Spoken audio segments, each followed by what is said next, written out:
Hello again, and welcome back to another one. And today we have more official data that paints a clearer picture of the first week performance of new hip-hop releases that dropped on the 5th of August, from Eminem with CC2 and from NBA Youngboy, and it went how many fans expected, although the gap is a bit shocking. More on this in a bit.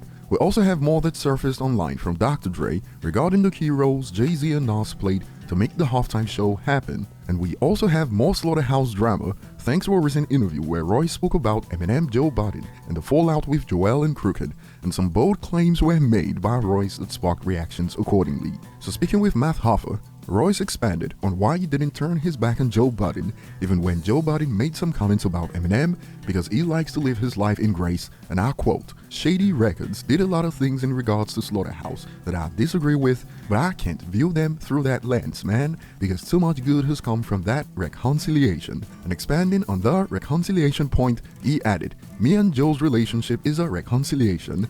I'm not turning my back on Joe Budden."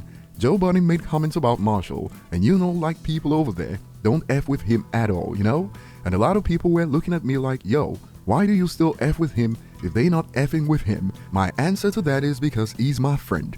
That's why, and my responsibility as friends to both sides is not to tell them how they should feel. And speaking on Joe Budden specifically, after what went down between him and Eminem, Royce expanded, "With Joe, how I handle my friends is I don't stick my friends in the trash when they make mistakes." And for Royce, it's real relationships or financial gain, as he believes the smart business move could have been to drop Joe Budden. Check it out. "I know that I could have took a more business approach if it was just about money and just moved on from him and continued to nurture the relationship with Shady Records. I'm not cut like that, you know what I mean? Like if you're my friend, you're my friend." But more was on the way in regards to the fallout with Joel and Crooked. Some bold claims made by Royce as he explained that Crooked and Joel may have cost the group an opportunity with Dr. Dre, who could have offered a much better deal if they were patient.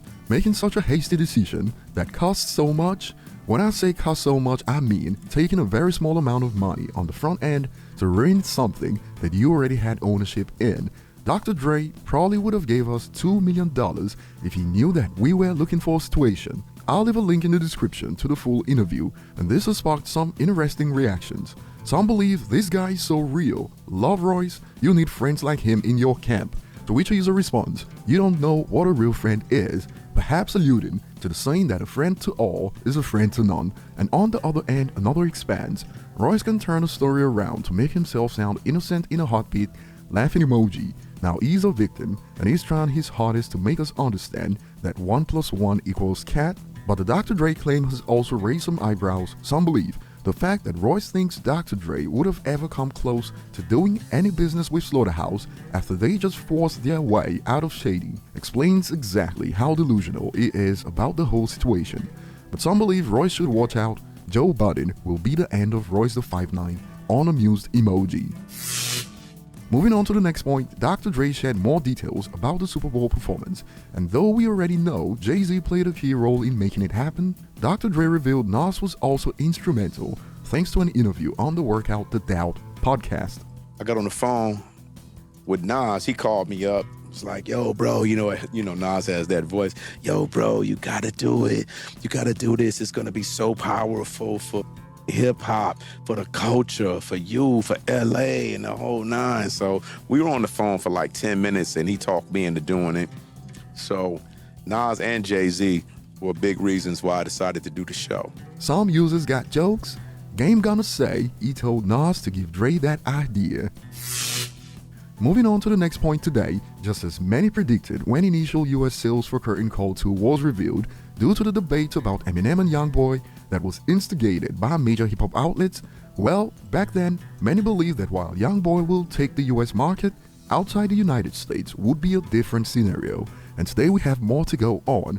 From the US, Heat's Daily Double showed 114,000 for Youngboy and 45,000 for Eminem, and thanks to data from the UWC that shows sales in major markets around the world, we can interpolate to see how the albums performed outside the United States. And to my surprise, Eminem moved an estimated 39,000 outside the US, and Youngboy moved an estimate of 1,000 outside the United States when you compare Heat's Daily Double and UWC numbers.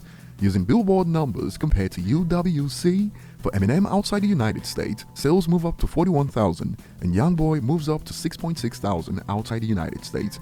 And now the report has sparked reactions like a GOAT all around the world.